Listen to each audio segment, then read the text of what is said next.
Bonjour à tous, aujourd'hui je vous propose une petite vidéo pour utiliser la résine de glaçage de PBO. Cette résine de glaçage est idéale pour les petites épaisseurs, elle est autolissante et super brillante. Le kit que j'ai utilisé fait 300 ml. Il est idéal pour résiner 3 tableaux de 30 par 30 en épaisseur 3D. Le kit est constitué de 2 flacons, donc il y a un flacon de résine et un flacon de durcisseur. Une notice, des dosettes, des touillettes et une paire de gants.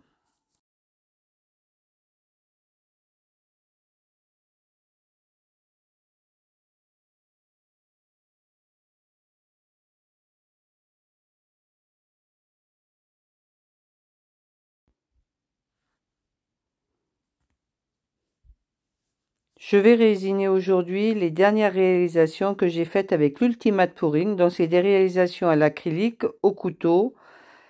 Voilà, donc vous préparez bien évidemment vos supports en mettant du scotch sur les côtés parce que je ne résine pas les côtés et en protégeant également l'arrière.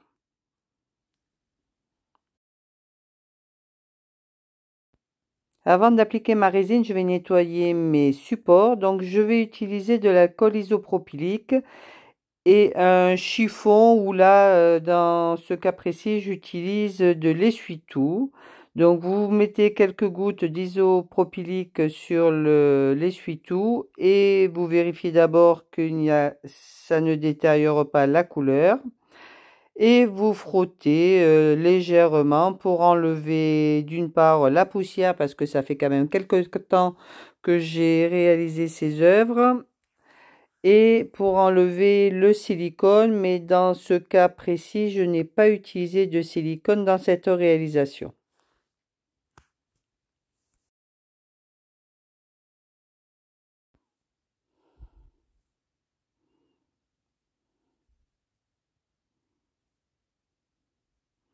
Voilà, pendant que l'alcool va sécher, on va préparer la résine.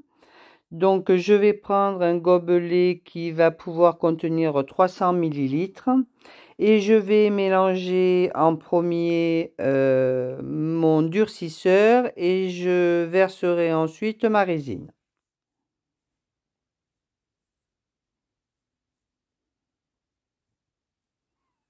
Donc le grand flacon c'est la résine et le petit flacon c'est le durcisseur.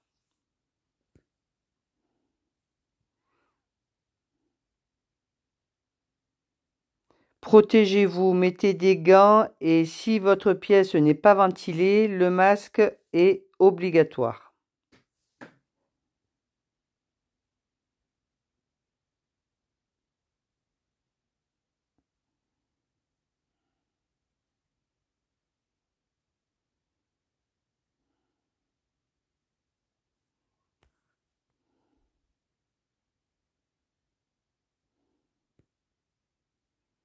Donc là, j'ai vidé entièrement mon durcisseur et je vide maintenant ma résine.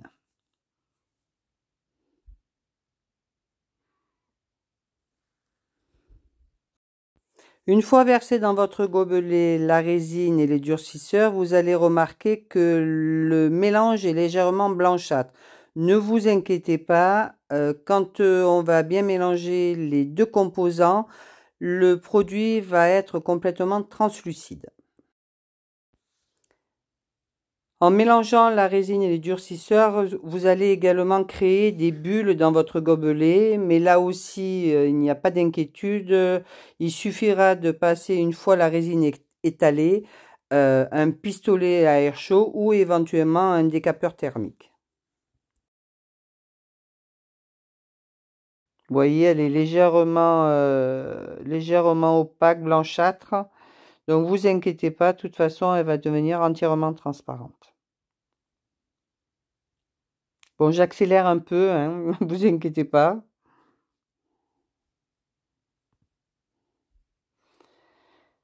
Quand vous mélangez votre résine, prenez bien le fond et raclez bien les bords de votre gobelet pour bien mélanger tous les ingrédients.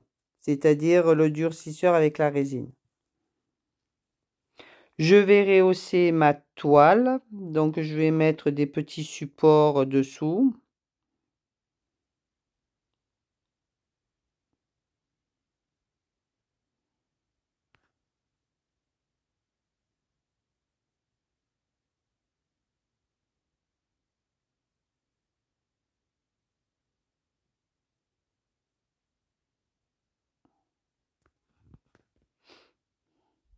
Et je verse doucement ma résine sur ma toile. Alors, soit vous pouvez l'étendre avec le bâtonnet, comme je fais là, ou soit avec un vieux couteau de peinture.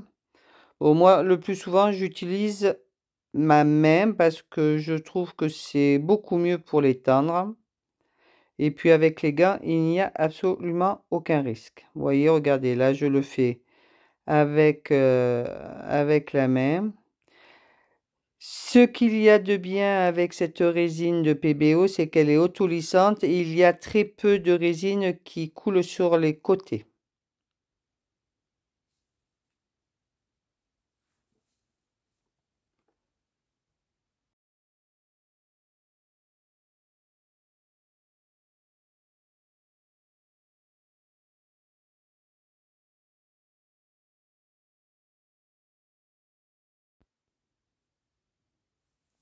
Donc une fois que vous avez étalé votre résine, passez un petit coup de pistolet à air chaud.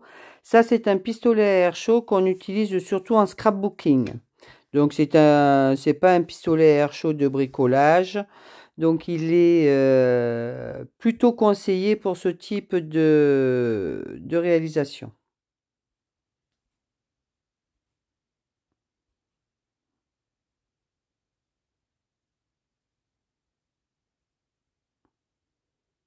Voilà, j'ai enlevé toutes mes bulles et je vais passer à la deuxième œuvre à résiner.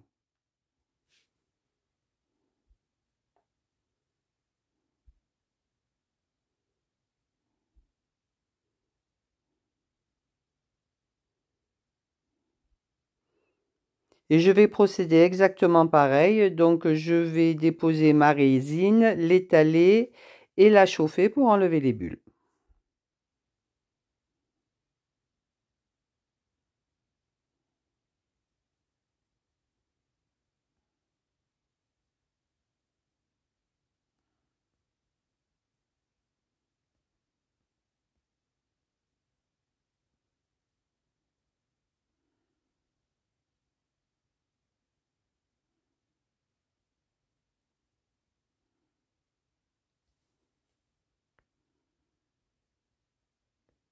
Donc vous faites attention de bien étaler la résine de partout, surtout sur les angles.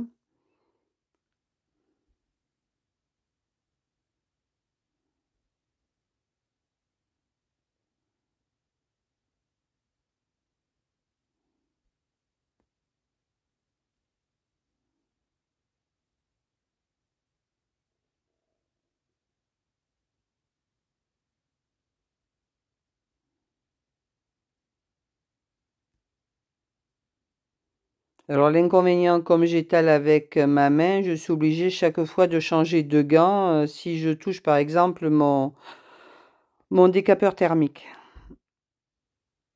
ou mon pistolet à air chaud, comme vous voulez. On peut lui donner les deux noms.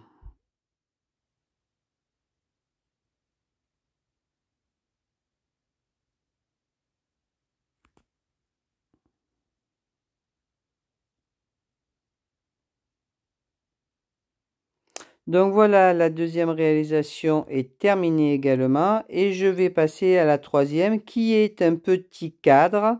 Donc c'est un carreau céramique que j'ai déjà encadré, donc je vais mettre ma résine à l'intérieur du cadre.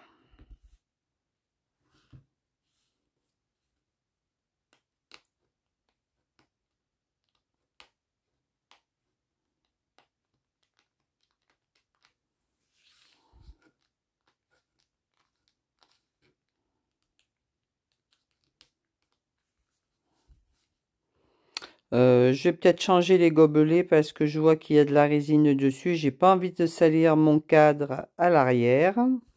Donc je vais prendre des gobelets propres. Donc voilà, c'est un petit cadre qui a été réalisé sur un carreau céramique.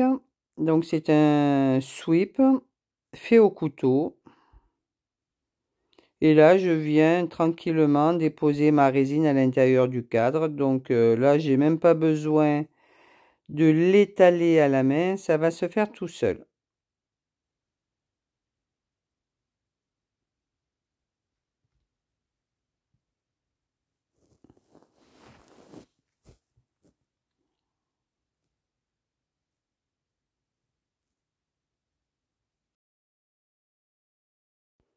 Donc, je passe un petit coup de chaud également pour enlever mes bulles. Donc voilà, j'ai terminé de résiner les 3 cadres que je voulais faire cet après-midi.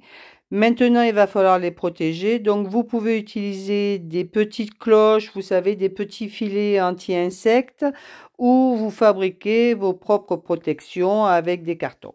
Il faut savoir que la résine va mettre 6 heures à sécher en surface et à peu près 12 heures à cœur. Donc, il est absolument obligatoire de la protéger. Donc voilà, je vous dis à bientôt. J'espère que ce petit tuto vous aura plu et à bientôt pour une nouvelle vidéo. Au revoir.